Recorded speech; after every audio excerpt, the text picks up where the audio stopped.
मां सम्झां थी त ज़ाहिरिया हिकिड़ो मुंहिंजो 31 साल ज़िंदगीअ जा सिर्फ़ु निज अदबी दुनिया में रहिया आहिनि।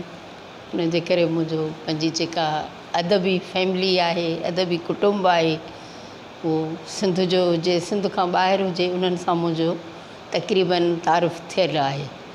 ऐं हाणे तव्हांखे ख़बर आहे त मां हिते एज़ अ एडिटर सरतियूं मैगज़ीन सां गॾु कुझु ॿियूं बि असाइनमेंट्स आहिनि, जीअं चेयरपर्सन प्रोग्रामिंग ऑर्गेनाइज़िंग कमेटी जी आउं आहियां ऐं चीफ रिप्रेज़ेंटेटिव ऑफ सिंधी अदबी बोर्ड आहियां। ऐं असांजे जेको इदारे जा मौजूदा चेयरमैन साहिबु आहिनि मख़दूम सईद ज़मा आतिफ़ साहिबु, अव्हांखे ख़बर आहे त हू पाण बि हिकिड़ा तमामु वॾा अदीब ऐं बहितरीनु मुंतज़म बि आहिनि ऐं ख़ूबसूरत शाइर बि आहिनि। त उन्हनि जॾहिं खां उहे इदारे में आया आहिनि त उहे काफ़ी जेके आहिनि से मूंखे प्रोग्रामनि में नुमाइंदगी वग़ैरह मिले थी ऐं उन्हनि जी कोशिशि हूंदी आहे त जिथे जिथे उन्हनि जूं दावतूं हुजनि त हू मूंखे उन्हनि लाइ पंहिंजे नुमाइंदा तौरु मोकिलींदा आहिनि। हाणे ॻाल्हि अचे, जीअं तव्हां पुछो त जेको सरतियूं रिसालो आहे उहो जेको आहे सो माना हेॾो अरसो कीअं हलियो आहे, या उन वक़्तु जेको सो अदबी रुझान कहिड़ो हुयो ऐं हाणे कहिड़ो आहे। यकीनन जॾहिं दौर हालतूं तब्दील थियनि थियूं त ज़ाहिरी आहे जेको फ़नून लतीफ़ा आहे उन में बि फ़र्क़ु अचे थो। ऐं अदबी जेको जीअं अॻे किताबु हिकिड़ो पढ़ण जो वॾो रुझान हूंदो हो, हिकिड़ी माना चइजे त अकेली जेका आहे सा सरगर्मी हूंदी हुई ऐं अकेली माना चइजे त हिकिड़ो इंटरटेनमेंट हूंदी हुई जेका आहे सा किताबु पढ़णु, सिनेमाऊं हूंदियूं हुयूं, इहो हूंदो। पर अॼु जो दौरु थोरो तब्दील थियो आहे। हींअर जेका आहे टेक्नोलॉजी जहिड़े नमूने तरक़ी कई आहे त उन में असांखे इंटरटेनमेंट जा केतिरा ई मुख़्तलिफ़ तरीक़ा मिलनि था।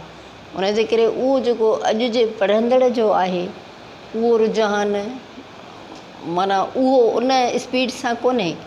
पर मां जीअं त हिन फील्ड सां वाॻियल आहियां, वाबिस्ता आहियां, पर मां सम्झां थी त वरी ॾींहों ॾींहुं जेको आहे सो पढ़ंदड़ जो बि जेको आहे सो दिलचस्पी वधे थी। जेकॾहिं असां उन खे मयारी शइ ॾियूं था, उन जे नए नस्ल जे हिसाब सां असां उन जे लाइ का शइ अहिड़ी ॾियूं था, अहिड़ी का लिखणी ॾियूं था त नओं नस्ल बि उन में शामिलु थिए थो। जॾहिं तव्हां ॾिसो टीवी ते साम्हूं ॿार वेहंदा आहिनि त मां नोट कंदी आहियां त जॾहिं असां हुननि जे दिलचस्पी जी का ॻाल्हि हूंदी आहे त हू उहे प्रोग्राम वेही ॾिसंदा आहिनि। त अहिड़े नमूने मां पंहिंजे नए नस्ल मां बि मायूस न आहियां त हुननि जो किताबु ॾाढो लाड़ो न आहे। हा, थियो ईअं आहे त उहो ई किताबु पढ़िजे थो, पर हूअ किताबु जेको आहे सो किताबी सूरत में पढ़िबो हो, हाणे उनखे जेको आहे सो ॿार वरी फेसबुक ते थो पढ़े, पर किताबु पढ़िजे पियो। ऐं जेसिताईं अदब जो तालुक़ु आहे त ज़ाहिरी आहे हिकिड़ी क़ौम, तॾहिं क़ौम जी सुञाणप हूंदी आहे त हुन वटि पंहिंजो आर्ट हुजे, पंहिंजो अदब हुजे, पंहिंजी ॿोली हुजे, पंहिंजी धरती हुजे, पंहिंजो इल्मु हुजे। अहिड़ी तरह सां असां सिंधी हिकिड़ी क़ौम आहियूं ऐं ख़ुशकिस्मतीअ सां असीं सवें सदियूं पहिरें जेको आहे सो हिकिड़ी सुधरियल बामुहज़ब क़ौम आहियूं। त उन हिसाब सां उहे सभु शयूं अॼु बि जिथे जिथे वसीला आहिनि, जिथे जिथे मौक़ो मिले थो असांजे लिखणहार खे, असांजे कलमकार खे, त हू पंहिंजे मोट में उहे शयूं ॾिए थो। हाणे हींअर तोड़े असांजे मौज़ूअनि जो रुझान चेंज थियो आहे। असांजा मौज़ू हींअर ज़ाहिरी आहे समाजी घणा आहिनि ऐं उनखां पोइ जेके असां वटि क्राइम्स आहिनि, ज़ाहिरी आहे दुनिया आहे जिथे चङाई आहे उते बुराई बि आहे। त हींअर असांजो लेखक तव्हां ॾिसंदव त पंहिंजी शाइरीअ में, पंहिंजी कहाणीअ में, पंहिंजे अफ़साने में, पंहिंजी लिखणी में या कालम जी सूरत में उन शइ खे जेको आहे सो पंहिंजे कलम जे ज़रिए जेको आहे समाज जा जेके सूर आहिनि, नासूर आहिनि, उहे खणी ऐं साम्हूं अचे थो। त अहिड़े नमूने हीउ जेको अदबी सफ़र आहे मुंहिंजे ज़ाती हवाले सां हुजे या जीअं मां ॿियनि अदीबनि खे ॾिसां थी त हर को पंहिंजे पंहिंजे हिसे जो जेको आहे सो पंहिंजो कमु करे थो पियो। ऐं मां अव्हांखे ॿुधायां त मुंहिंजी हिकिड़ी जीअं त 31 सालनि खां मां सरतियूं खे संभालियो त मुंहिंजी हिकिड़ी औरतुनि सां हिकिड़ी जेका चइजे त वेझड़ाई बि रही, हिकु लेखिका जी हैसियत सां अलॻि। पर मां ॾिसां थी त जॾहिं हिकिड़ी औरत एडिटर हुजे थी त ॿी औरत जेका आहे, जेका लेखक आहे जेका शाइरा आहे उहा पंहिंजे कलम जे ज़रिए पंहिंजी लिखणी ज़रिए वधीक ॻाढ़ापो पैदा करे थी, वधीक हिकिड़ी औरत एडिटर सां हुनजो राब्तो वधीक सवलो थिए थो। ऐं इन हिसाब सां मां इन कम ते ॾाढी ख़ुशि आहियां। हींअर जॾहिं मां हिन एज ग्रुप में आहियां त माना जेकॾहिं मूंखां तव्हां पुछो त तव्हां छा हासिलु कयो या छा विञायो, त सच पुछो त हिन सफ़र में मूं कुझु बि न विञायो आहे, मूं ॾाढो हासिलु कयो आहे। एतिरो जो चइजे त हिन सरतुनि जे हिसाब सां मूं केतिरा ई ख़वातीन सां जेके आहिनि से असांजा सॻियुनि भेणुनि जहिड़ा रिश्ता जुड़िया। ऐं मूंखे ख़ुशी थींदी आहे त मुंहिंजे 2 या 3 मुलाक़ातुनि खां पोइ जंहिं छोकिरीअ में थोरो घणो लिखण जो हिकिड़ो उत्साह हूंदो आहे या जंहिंमें हिकिड़ी क्रिएशन जी जेका क्वालिटी हूंदी आहे उहा उभरी ईंदी आहे। ऐं हाणे मूंखे ॾाढो इन ते वधीक हिकिड़ो फ़ख़ुरु बि आहे त केतिरियूं छोकिरियूं, केतिरियूं ख़वातीन जिन पहिरियों दफ़ो सरतीअ में लिखणु शुरू कयो, अॼु उहे तक़रीबन साहिबे किताब आहिनि। त मां सम्झां थी त मुंहिंजो सफ़रु अजायो न वियो आहे। जॾहिं त मूं हिन सरतीअ जे प्लेटफॉर्म ते मर्दनि खे बि हमेशह खयो आहे, नौजवाननि खे बि खयो आहे, कॾहिं बि हिन खे अलॻि कंपार्टमेंट मूं न ठाहियो आहे। पर तंहिं हूंदे बि जेके औरतूं घणाई में आहियूं, सम्झो जेकॾहिं 80% औरतूं लिखनि थियूं ऐं 20% मर्द आहिनि, त उहो 80% औरतुनि मां घटि में घटि 40% आहिनि अहिड़ियूं जेके पंहिंजा वरी किताब छपाइनि थियूं। ऐं मुसलसिल जॾहिं खां हुननि कलम खयो आहे त हुननि जो कलम रुकियो न आहे। त इहा शइ मां सम्झां थी त इहा जेको हुननि खे जेको आहे मोटिवेट करणु आहे, हुननि खे कन्विंस करिणो आहे। ऐं अव्हांखे यादि हूंदो त मूं सरतियूं जो जेको ख़ासि करे यादगिरियूं नंबर कढियो, उहो बि हिकिड़ो माना सिंधी अदब में हिकिड़ो जीअं चइजे न त हिकिड़ो तजुर्बो हुयो। मूं इहो चयो उन्हनि खे ख़वातीन खे त तव्हां कुझु बि लिखो, पंहिंजे बारे में कुझु बि लिखो, तव्हां नंढपण खां वठी करे अॼु ताईं तव्हां जेको तव्हांजी दिलि चए तव्हां उहो पने सां सलियो। ऐं उनखां पोइ हुननि जॾहिं इहे सभु लिखणियूं साम्हूं आयूं त हिकिड़ो आलीशान असांजो ख़ासि नंबर यादगिरियूं नंबर जे सिरे हेठि थी वियो। या मूं जेको आहे सो लेखकनि सां या उन में लेखक बि शामिलु थिया त भई अमड़ ते जीअं हाणे माउ जो हिकिड़ो मौज़ू आहे, त ज़ाहिर आहे उहो कहिड़ो इंसानु हूंदो जंहिंजी पंहिंजी माउ सां अटैचमेंट न हूंदी। त अहिड़ी तरह असां जॾहिं अमड़ ते मज़मून घुराया त उहे बि एतिरा शाहकार ऐं एतिरे तइदाद में आया जो असांखे ख़ासि नंबर सहेड़िणो पियो। हाणे इनशाअल्लाह मुंहिंजी कोशिशि आहे त जेको मूं 1.5 साल पहिरें बाबा सरतियूं बाबा ख़ासि नंबर अनाउंस कयो हो, उहो माशाअल्लाह हाणे जेको आहे सो मुकमिल थी वियो आहे। इनशाअल्लाह उहो मां तव्हांखे जून ताईं ॾेई सघंदसि, पढ़ंदड़नि जे अॻियां आणे सघंदसि। उन में बि तव्हां ॾिसंदो त छोकिरियूं छोकिरा हिकिड़ा त वॾा लेखक आहिनि, जेके नामियारा लेखक आहिनि, लेखिकाऊं आहिनि, पर मूं उन में नवां कुझु लेखिकाऊं शामिलु कयूं आहिनि। त उन्हनि जो इहो फोकस रहियो त हुननि पंहिंजे पीउ खे कीअं ॾिठो, हू जॾहिं माना शऊर सां आया त हुननि पीउ जी शख़्सियत, पीउ जी छांव खे कीअं महसूसु कयो।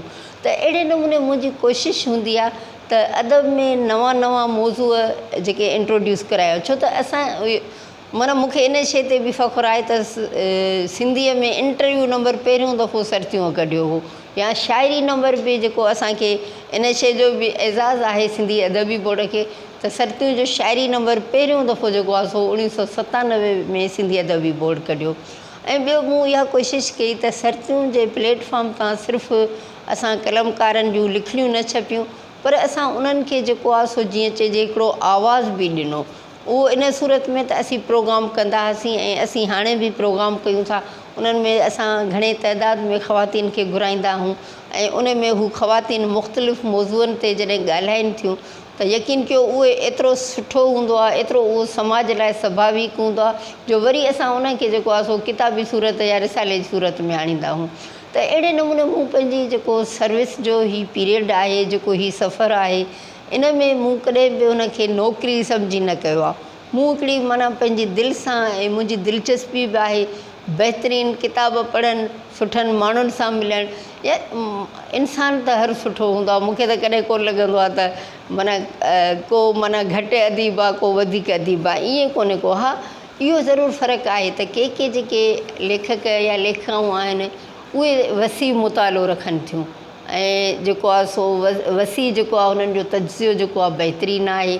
ऐं के वरी ज़ाहिर आहे हर माण्हू खे ओतिरो मौक़ो न आहे त हुनखे टाइम बि हुजे, किताब बि हुजनि ऐं हुनजो जेको सॼो टाइम पंहिंजे लिखण लाइ हुजे। इहो बि असांजा थोरो समाजी तौर ते हिकिड़ी औरत लेखिका लाइ घणियूं माना ज़िम्मेवारियूं आहिनि। त हू ज़ाहिरी आहे पहिरियों उहा जॾहिं छोकिरी आहे त हुनजो पंहिंजी पढ़ाईअ ॾांहुं तवजो आहे, वरी जॾहिं हुनजी शादी थिए थी त घर वर ॿार, त उन खां पोइ बि जेकॾहिं का औरत लिखे थी त मां सम्झां थी त इहो सिंधी तारीख़ में इहो असांजी औरत जो जेको आहे सो सिंध सां मुहबत जो हिकिड़ो सबूत बि आहे ऐं हिकिड़ो थोरो बि आहे।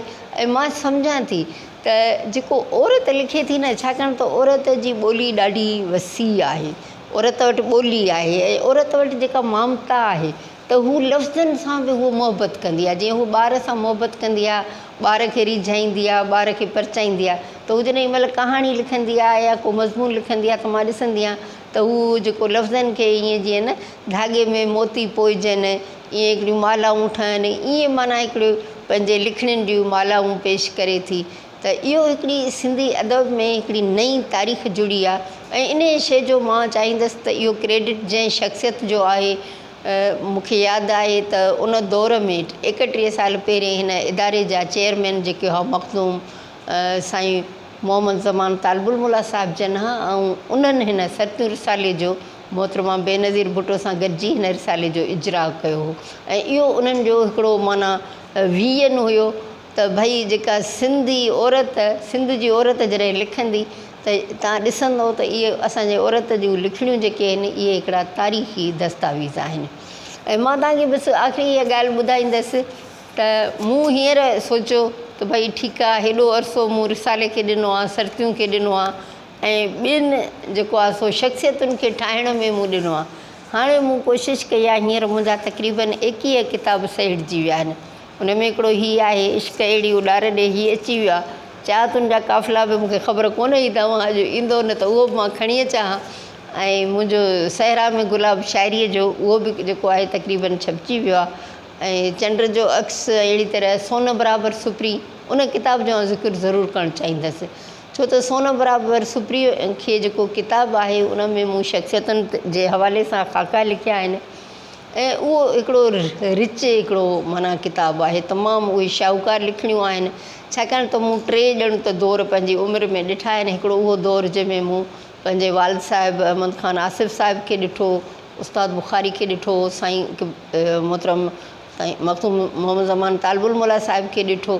त अहिड़ी तरह सां उहे जेके सीनियर्स, उन्हनि सां जेको मुंहिंजो वास्तो रहियो, उन्हनि खे जीअं मूं ॾिठो, उन्हनि जी तरबियत में मां रहियसि, त हिकिड़ो उहे सीनियर आहिनि। उनखां पोइ ॿियो वरी जेको पोर्शन ठहे थो उन में उहे माना मुंहिंजा जेके हमअसर लेखकाऊं आहिनि, मुंहिंजूं सहेलियूं, मुंहिंजा भाइर आहिनि, उन्हनि खे मूं ॾिठो।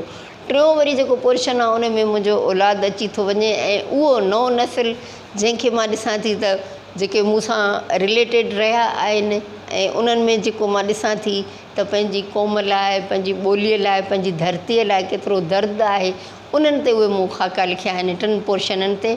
ऐं उहो ज़ाहिरी आहे हिकिड़ो ॾाढो वॾो कमु आहे, मां उन में हथु विझी वेठी आहियां ऐं उहो मां कोशिशि कंदसि त उहो मुंहिंजो किताबु जल्द खां जल्द अचे।